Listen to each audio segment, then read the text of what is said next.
sa Diyos, sa mga tao. Ang ganda-ganda po ng paglaki po ni Jesus. So, ilan po ba? Patuloy na siya'y lumaki, lumaw ang kanyang karunungan, lalong naging kalugod-lugod siya sa harapan ng ating Panginoon at sa mga tao.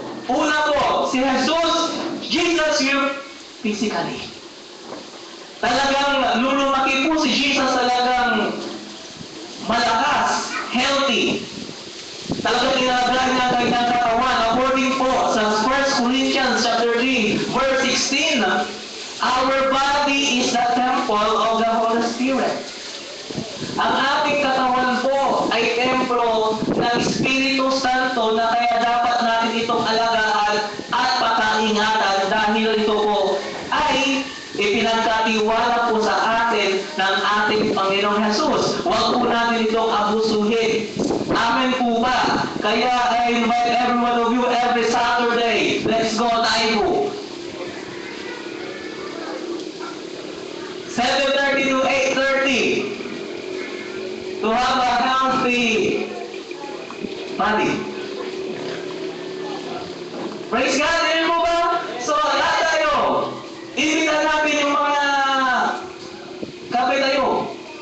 Amen? Kasi nais natin na Philadelphia ay lumaki na talaga very healthy. Like Jesus. Kasi ulitin ko po, our body is a temple of the Holy Spirit. At si Jesus Christ po, hindi po siya nanatili.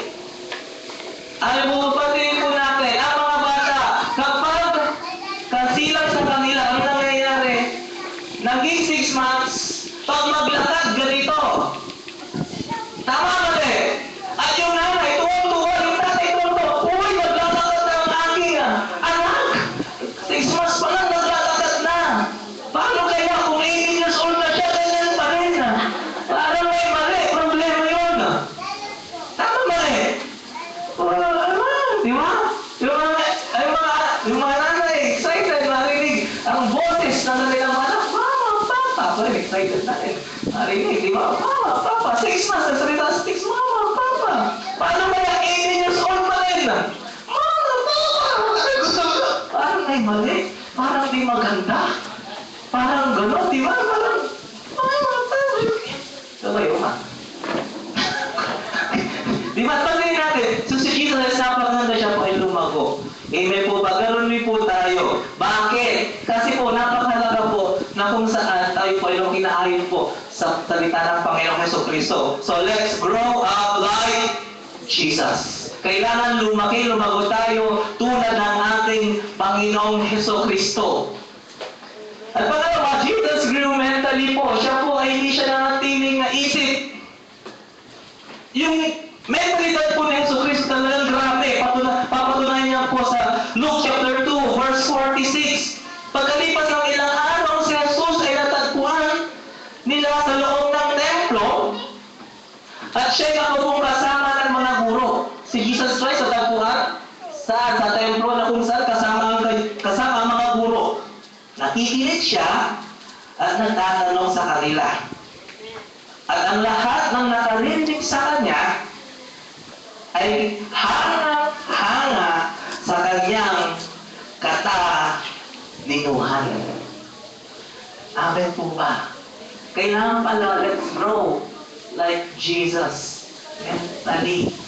Kasi tandaan po natin, sabi mo sa salita ng Diyos sa Matthew chapter 7 verse 24, may hitulad ang isang tao na matalino kung siya ay nakikinig ng salita ng Diyos at sinasagawa ang salita ng Diyos. Para daw siyang isang tao na nagtayo ng kanyang bahay sa batuhan. Dumating ang bagyo, dumating ang napakalakas na ulan, hindi ito nabuwag. Na kung saan, tinatulad rin ng isang tao na hindi matalino, paano? Nakarating ang salita ng Diyos, pero hindi niya ito isinagawa sa kanyang buhay. Ano nangyari? Para daw siyang isang tao na nagtanim ng bahay, saan sa buhay nila dumating ang bagyo, malakas na hangin, nagiba ang bahay na ginawa niya. So, may turing po tayo na tayo po ay matalino, ikaw po sa Biblia, ayon po sa paningin ng Panginoon Diyos, kapag tayo po ay nakarinig ng salita ng Diyos at isinasagawa po ito sa buhay po natin. Amen. Tandaan po natin, nagiging buhay ang salita ng Diyos sa buhay po natin kapag ito po ay pinapasamuhay po natin. Kasi pag hindi po natin pinapasamuhay, ano nangyari? Parang wala. Pero pag pinapasamuhay po natin salita ng Diyos, ito ay nagiging buhay, nagiging alive. Alive at alive sa buhay po natin. At nakikita po ang gloria ng ating Panginoong Jesucristo. So si Jesus, He grew mentally. At tandaan po natin, our mind, yung isip po natin, dyan po yung labanan. Yan po yung gustong-gustong atakihin ng kalaban. Kaya sabi po nila, an idle mind is a devil's workshop. Kapag yung isang tao hindi nag-iisip, gustong-gustong puntahan yan, dalawin yan ng kalaban. Gusto ba na tayo dalawin? Sabi po ba? Sabi sa salita ng Diyos, be wise like a serpent. Be gentle like a dove. Kaya dapat din para tayo mga anak ng Diyos, gaya po natin ang ating Panginoong Jesucristo kung paano siya mag-isip. Tama, mali. Di ba? Kaya sabi sa WWJD, what would Jesus do? Kapag nasa isang sitwasyon po tayo at mag-decide po tayo at tayo po ay nandun, WWJD, ano kaya gagawin ni Jesus kapag nandito siya sa sitwasyong ito? Ay po ba, kailangan natin mag-isip gaya po ng ating Panginoong Jesucristo. We need to think and ask wisdom to God in making any decision. Minsan kasi, nadadala tayo ng ating mga emosyon. Hindi na tayo nakakapag-isip ng maganda. Yung isang dalaga, binrate ng kanyang boyfriend, yung babae, nagninya, di ba? Remote. Dumating yung isang malaki sa kanya, kinomfort siya. Di ba? Nang kinomfort siya, nangyari, sinagot niya. Kahit mukhang maulaw, sige na. Again, nadadasay mo, hindi nag-isip. Amin po ba? So napakaganda, let us wisdom sa ating Panginoong Diyos. Kailangan po natin mag-isip gaya po ng ating Panginoong Jesucristo. Huwag pabara-bara, especially sa mga major decisions na ginagawa po natin sa ating mga buhay. Kailangan gayahin po natin si Haring David. Ulitin ko po, si Haring David, bago po siya dumusok sa mga kalaban na ginagawa niya, nagtatanong muna siya kay Lord, Lord, susugod po ba ako sa mga kalaban? Sa mga Amalekite, sa mga Anakite, sa mga Hittite, sa mga Moabites. Lusog ba ako, Lord? Sabi ni Lord, sige, diretso ka na. Lusugin mo sila at ikaw ay magwawagi. Nilusog ba? Nangyari, nanalo. Yan po ba? Sugod na naman niya, Lord. Lulusog po ba ako? Hindi. Saglit anak, huwag kang lumusog. Planuhin natin. Gumawa ka sa likod. Gumawa ka ng mga dyan ka. Huwag mo silang harapin. Magbuwa ka dito. Nangyari? Nanalo. Bakit? Nag-isip at sumampuni sa ating Panginoong Jesucristo. Kaya huwag po tayong pabara-bara sa ating pagdesisyon. Tama po ba? Huwag tayong palatawa sa ating mga emosyonal. Diba? Sa mga ganito, narinig ko naman po, I want to share with you na kung saan ito, isang, diba po, nasabi ko nito, isang tatay, inumaga, nagkakape, papasok na siya. Alam niya na, di ba? Kakape siya, lublaw do pisina. Habang nagkakape po siya, yung anak, sabi niyo malikot, ati mo ito yung nasa ito. Nung kayo ito, naibungay kape. Siyempre, yung tatay, biglang nag-aay, di nag-isip. Tapos din. Kasi nga tinabakal mo. Tapos din. Siyempre, may naanak, malaki. Nataroon mo na daan, imupas. Kabewa. Nataroon sa baso, may tatay, mga pasok. Akin ang dalang, yung anak mo. Pero pala na mo siya, pas na yung kape. Sikat,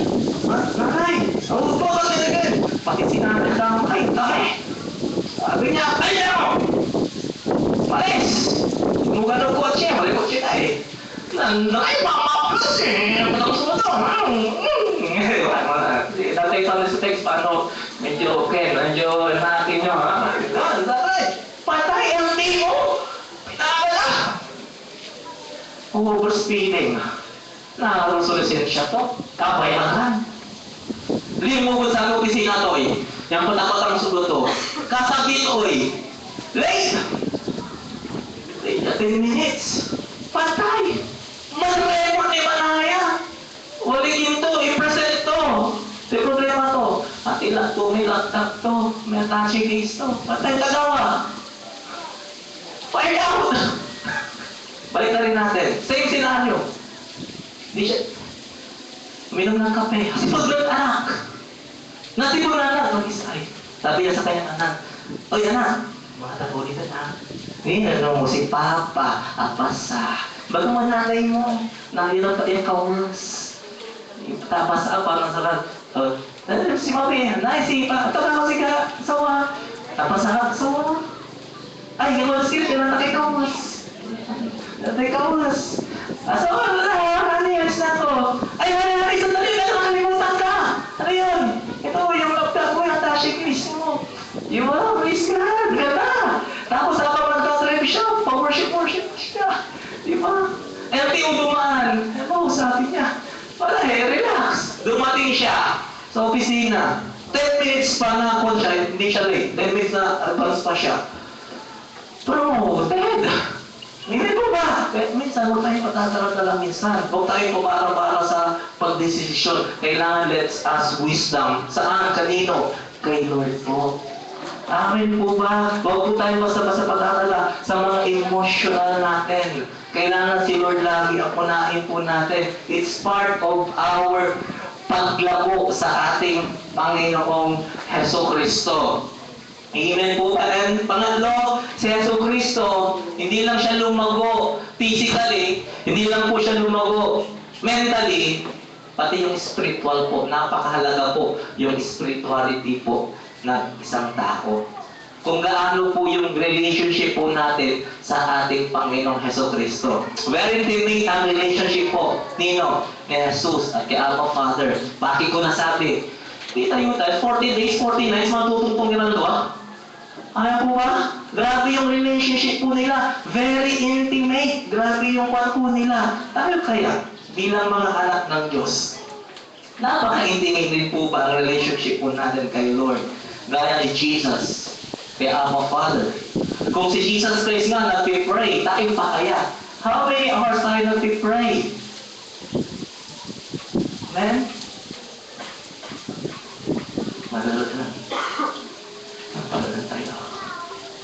How many minutes tayo nag-pray? Kasi makikita po natin, di ba? Dati yung bago-bago tayo, ilang taon na tayo anak ng Diyos?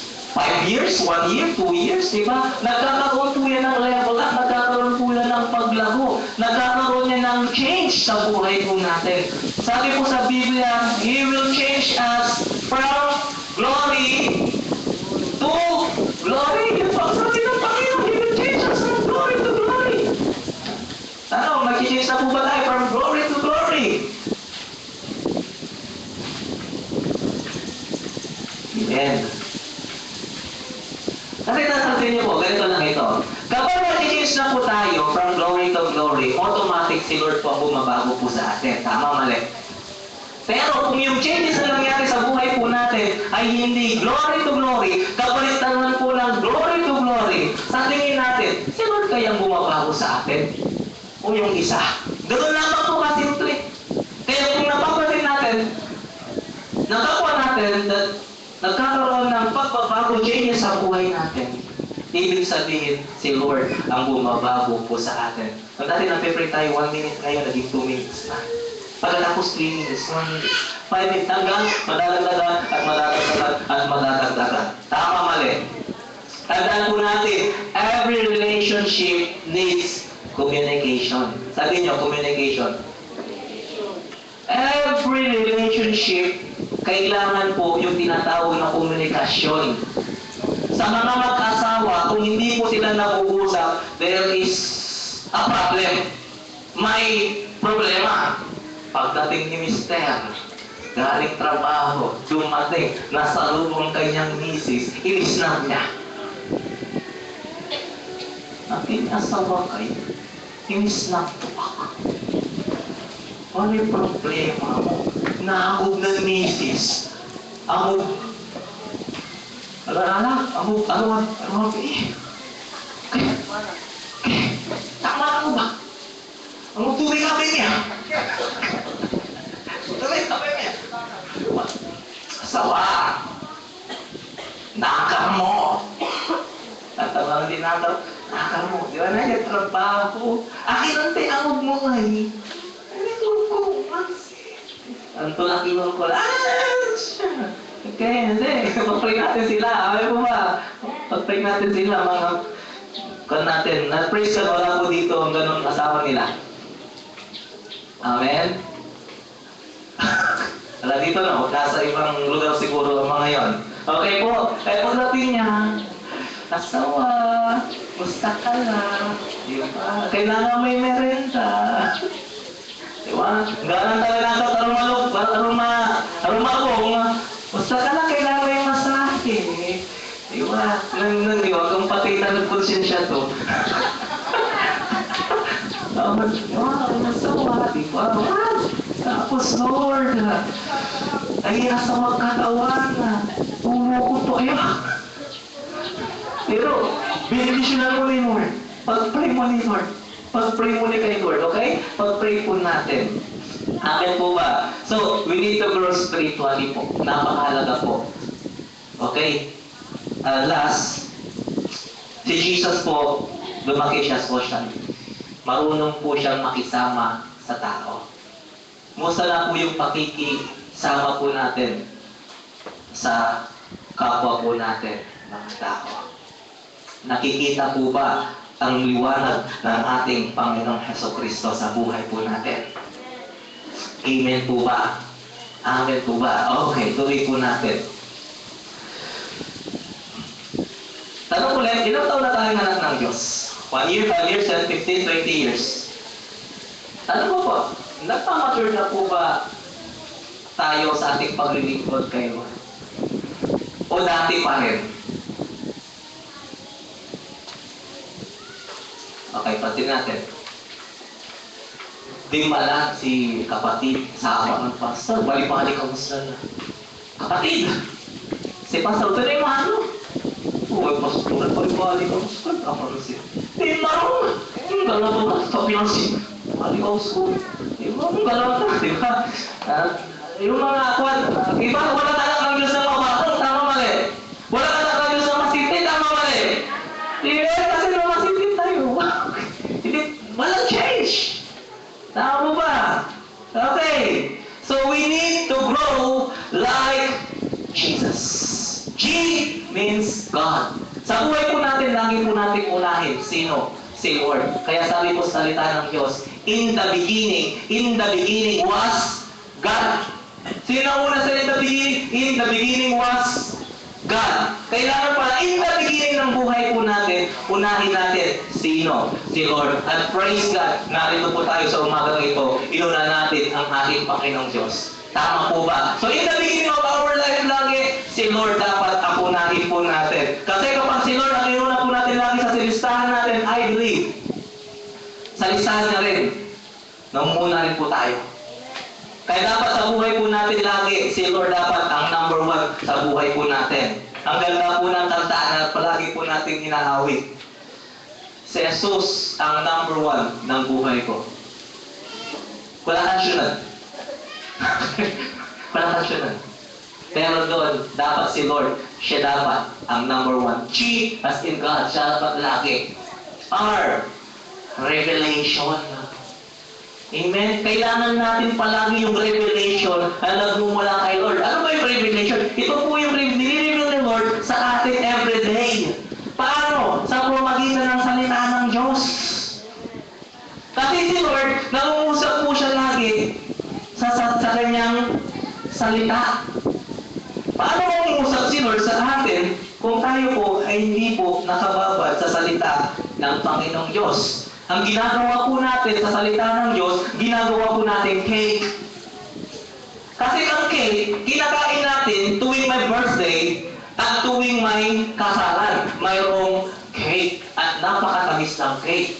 Malusi lang nila buga usapan na cake. Minsan ang nangyari, ginagawa natin cake ang salita ng Diyos. Pero sabi sa Bible, this is our bread of life. Ang salita ng Diyos, tinapay ng buhay. At everyday, halos lahat tayo, kumakain tayo ng tinapay.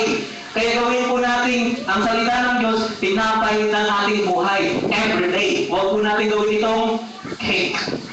Nagiging occasional. Tama ba rin?